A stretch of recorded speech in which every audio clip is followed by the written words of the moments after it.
রাজশাহী বিভাগের হামের সার্বিক পরিস্থিতি নিয়ে কথা বলেছেন জনস্বাস্থ্য বিশেষজ্ঞ অধ্যাপক ডাক্তার চিন্ময় কান্তি দাস। সাথে ছিলেন সহকর্মী জিয়াউর গনি সেলিম।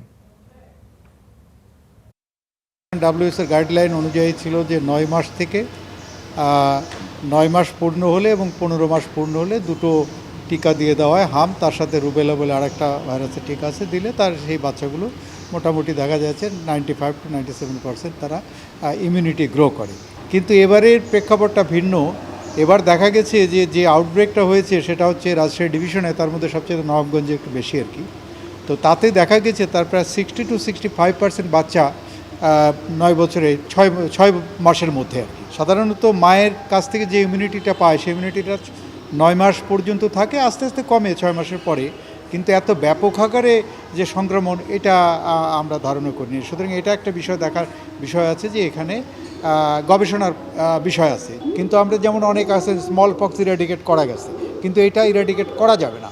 তো এই ইরাডিকেট করতে না পারলে এলিমিনেট যদি আমরা করি, এলিমিনেশনের মানেটা হচ্ছে যাতে করে এরা এমন একটা পর্যায়ে যেতে না পারে যেন পাবলিক হেলথ হ্যাজার্ড তৈরি করে। আরও যদি গ্রেটার দেন 1 হয় তখন এটা আমাদের জন্য খুব মানে চিন্তার বিষয়। তো এখানে দেখা গেছে এর আরও হচ্ছে 12 থেকে 18, 4টা সি দিয়ে এটাকে আমরা মূলত এই আইডেন্টিফাই করি। একটা হচ্ছে প্রচুর পরিমাণে কফ হবে, তারপরে কোড়ায় যা বলি নাক দিয়ে পানি বেরোবে, তারপরে কনজাংটিভাইটিস যেটা বলি আর কি, চোখের ইনফেকশন।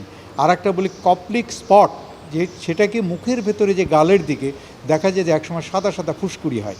এইগুলোর যদি সিমটমস থাকে, তার সাথে যে হাই ফিভার থাকে, রাষ্ট্রের যেটা দায়িত্ব আছে সেটা হচ্ছে যদি কোনো জায়গাতে ভ্যাকসিনের শর্টেজ থাকে সেই ভ্যাকসিনগুলো দ্রুত গতিতে নিয়ে এসে এদেরকে এই ভ্যাকসিনেট করতে হবে। কারণ হচ্ছে যে এই রোগটার আর একটা ক্ষতিকারক দিক আছে, চরম ভয়ঙ্কর একটা দিক আছে। সেটা হচ্ছে কোনো শিশু যদি অন্য কোনো রোগে নিয়ে এসে তার ভেতরে যদি প্রতিরোধ ক্ষমতা থাকে, তাহলে কিন্তু এই মিজেলস সংক্রমণ হলে তার সেই যে আগের পুরনো যে প্রতিরোধ ক্ষমতা অন্য রোগের বিরুদ্ধে সেটা কিন্তু ইরেজ করে দেয় প্রায় 70% পর্যন্ত ইরেজ করে দিতে পারে, এবং সেটা কিন্তু কয়েক মাস থেকে কয়েক বছর পর্যন্ত থাকতে পারে। যদি এই রকম কোনো সিমটমস আমরা দেখি মিজেলসের এটা আসছে, তাহলে আমরা সঙ্গে সঙ্গে হেলথ সেক্টরকে আমরা ইনফর্ম করব, এবং ইনফর্ম করার পরে আমরা সেই জায়গাগুলোকে টোটাল যত বাচ্চা আছে সেইগুলোকে আমরা মপ আপ বলি আর একটা ভাষায়, যে ভ্যাকসিনেট করে ফেলবো, এবং রুটিন ভ্যাকসিন যেটা রুটিন টিকাদান কর্মসূচি সেটাকে আমরা স্ট্রেনদেন করব। যাদের টিকা দেওয়া আছে, যাদের টিকা দেওয়া নাই, তাদের প্রত্যেকেই টিকা দিতে হবে।